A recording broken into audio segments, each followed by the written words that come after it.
you about the backgrounds of the Philippine-ASEAN financial crisis. Beginning in July 1997, the ASEAN financial crisis gripped most of East Asia and Southeast Asia, raising worries of a worldwide economic disaster owing to financial contagion. However, in 1998 till 1999, the recovery was quick and fears of a meltdown faded.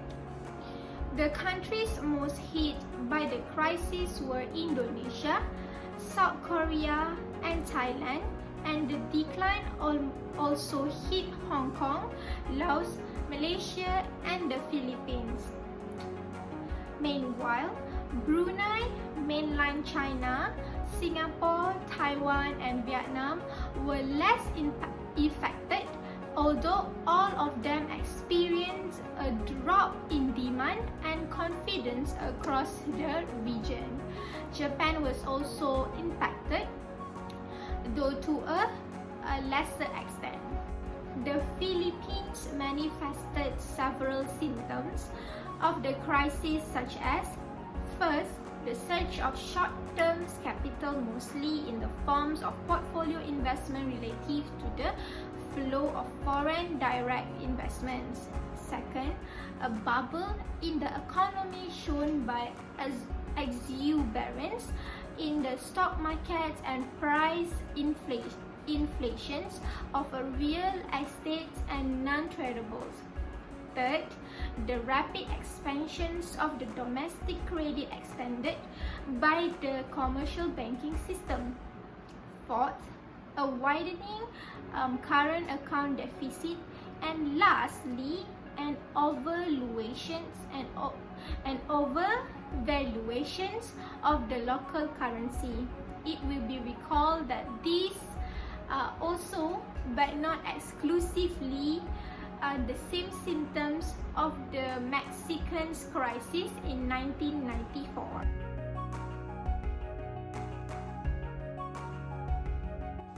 Firstly, our experience exchange rates pegged to the US dollar. Many Asian economies have fixed their currency to the US dollar.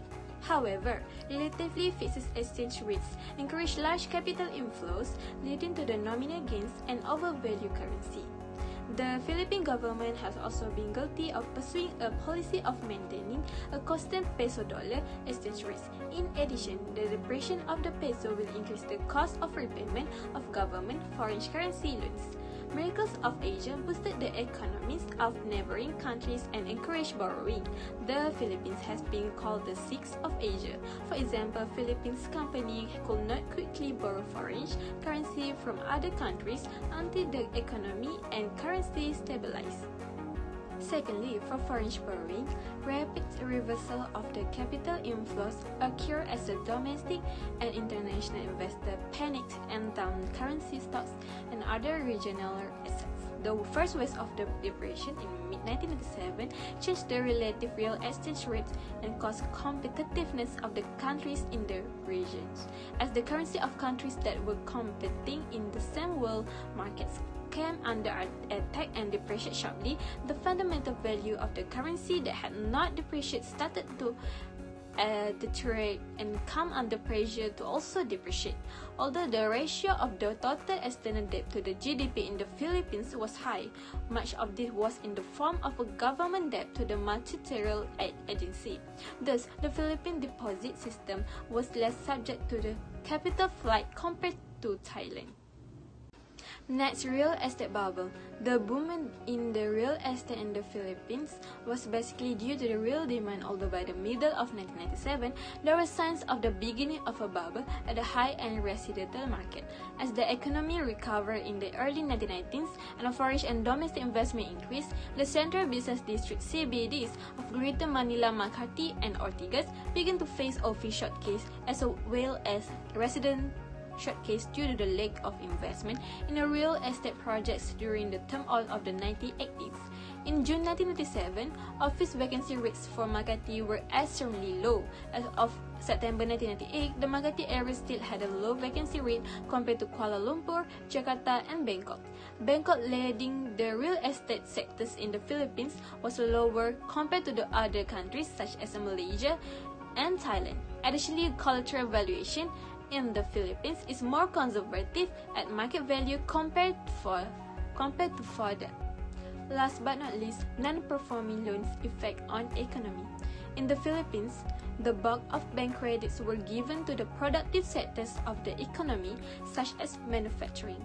The main reason the Philippines was more resilient to the Asian crisis compared to its Asian neighbors was due to its stronger financial system. Thus, available credit was not reduced to the extent as its neighbors. Compared to the others, most of the loans in the Philippine banks were made to the more productive sectors of the economy, such as manufacturing. Average financial strength rating across banks, which in each country.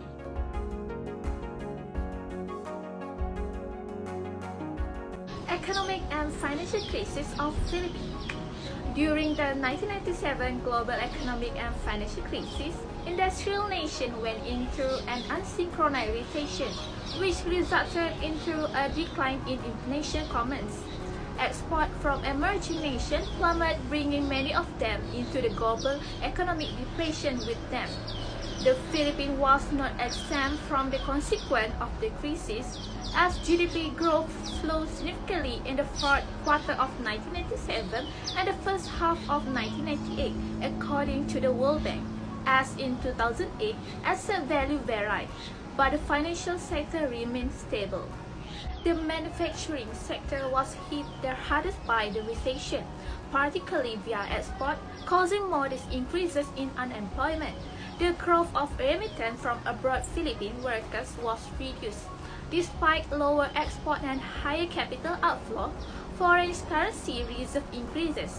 There was a serious financial crisis in the Philippines from 1981 until 1987, which is 128 rural banks and 32 thrift collapsed, while 2 private banks were supervised. Moreover, the Philippine National Bank and the Development Bank of the Philippines, both state-owned, went bankrupt. The crisis has been divided into 3 parts for examination. Firstly, they saw a confidence crisis caused by commercial paper fraud, aside from Commercial and Development Bank, whose combined asset accounted for 16.5% of total financial system asset in 1980. The crisis had a lasting effect on confidence. The commercial paper market collapsed, forcing numerous non-bank market firms out of business. The fall of 2 big investment houses triggered the failure of the holding corporation and the bankruptcy or seizure of its many business subsidiaries. Next, the government increased support for non-financial entities. The budget deficit increased, with private sector investment slowing. The government increased state investment to compensate the CB swap and forward cover activities together with regular banking operation originally concealed the situation. Lastly, there was the economic uncertainty caused by the instability in politics. The ripple effect hit the financial sector. It caused financial panic when the government declared a suspension on foreign commercial bank external debt payment. There was a large-scale currency flight and capital flight. In fact, the capital withdrawals may have happened. In order to overcome the economic and financial crisis that is now affecting their nation, the Philippines has implemented a number of strategies. Firstly, they were seen as the first line of defense in the event of the sudden rise in the currency rate. After all of the other attempts to stabilize it had failed. In terms of social costs, this approach is more expensive since foreign currency reserves are used to cover private financial losses and hide the true structural problem of the economy. Second, the action used to keep the country's interest rate stable damaged the domestic economy by reducing the viability of even the most feasible initiative. costs are simply increased, but the consequences are amplified. Next, ensuring private transactions that do not include moral hazard is the third method that immediate assistance is offered to the banking and financial system. Fourth, this method, measure and expenses are just the beginning of the structural implication of the crisis which will continue for years to come. Those implications have been largely overlooked in discussion of the difficulties that have arisen as a result of the crisis. The financial and banking sector have received too much attention, and this has been a mistake. It is possible that doing so is appropriate nonetheless. It implies or provides the appearance that correcting fault in those areas will address the crisis difficulties. In the end, despite the fact that the Philippines did not make considerable use of IMF windows at the height of the crisis, its policy actions were comparable to those of the country who were directly affected. Indeed, it acted as if were in the thick of the crisis, despite public statements to the contrary.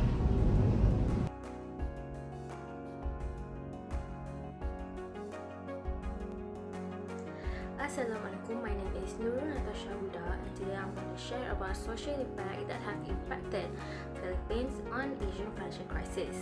Social impact relates on unemployment. To begin with, the contraction of the economy caused by immediate currency devaluation increased unemployment and other associated indices.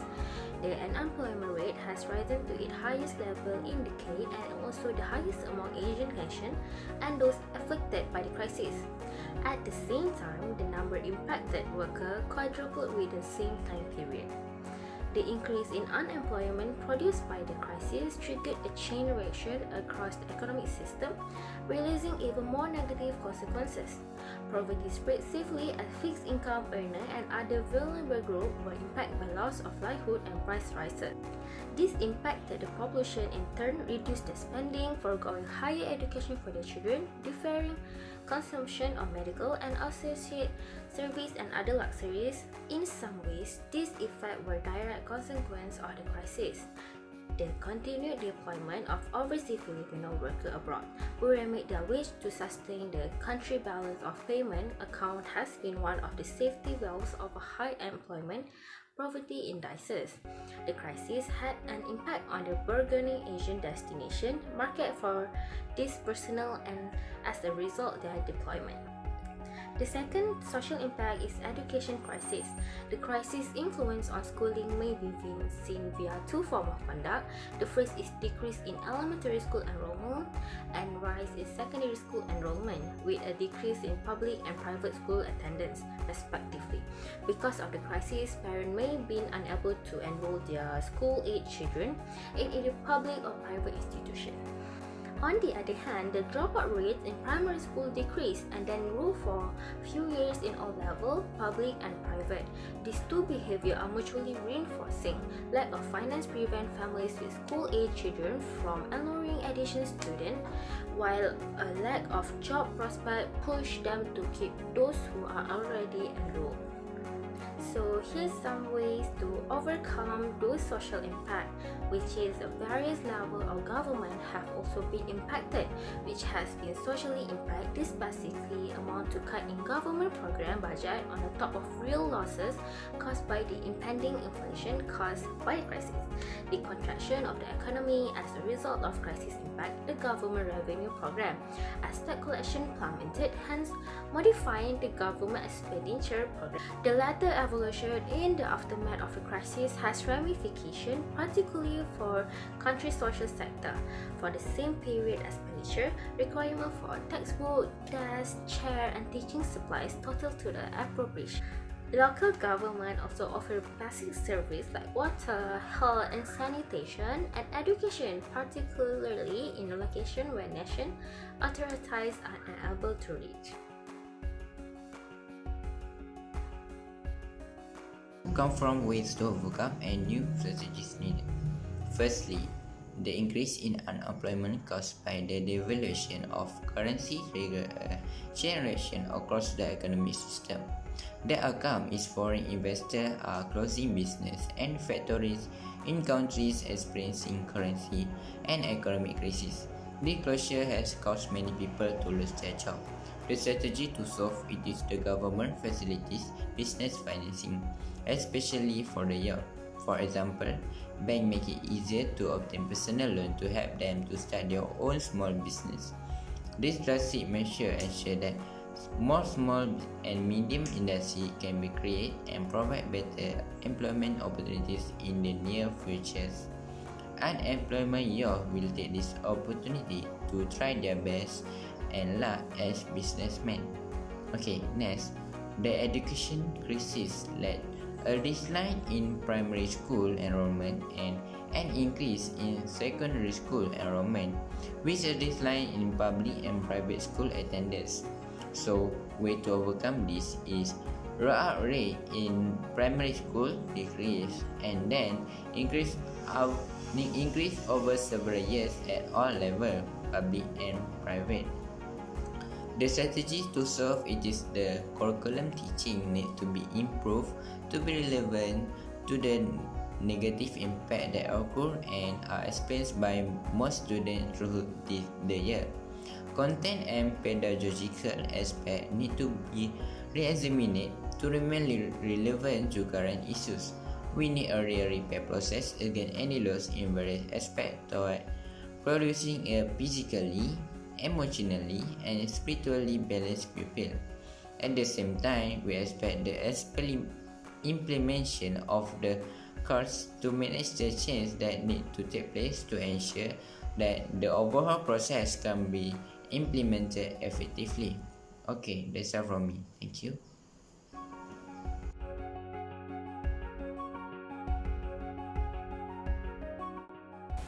For the conclusion, the Asian financial crisis that began in the summer of 1997 has affecting many Asian markets. That situation happened when Bangkok depicted the baht from the dollar, and it began with a currency crisis, triggering a series of currency devaluation and massive capital outflow. Due to the matter, Philippines became one of the countries that has been impacted badly. However, Philippines also one of the countries that developed faster than others because of several factors that happened. So at the time when the value of currency, stock market and other assets in the market Southern Asia country has plummeted due to the financial crisis, Philippines was able to recover their own economy. The crisis had a significant impact on the macroeconomy level, including a sharp decline in the value of currency, stock market and price for other assets in a number of Asian countries. The crisis been spread around the world and Asian stock market fell to multi-year low in August, and this bring to economic depreciation with them. In addition, the impact from the situation has been affected social badly. Rates of unemployment and education crisis is few of social impact that happened to Philippines, where the impact is that many Filipinos lost their job and many students are unable to continue their studies. Fortunately, a productive economy has made the Philippines more resilient to the Asian financial crisis than other countries. They also have a strong financial system and credit that is not affected by the contraction. Their export also grown stronger with the US trade ties. Also, their large overseas workforce have sent foreign currency that cover current interest payment on public debt. Finally, as a result of their success in overcoming the Asian financial crisis, they are well positioned to deal with the current problem without encountering any difficulty.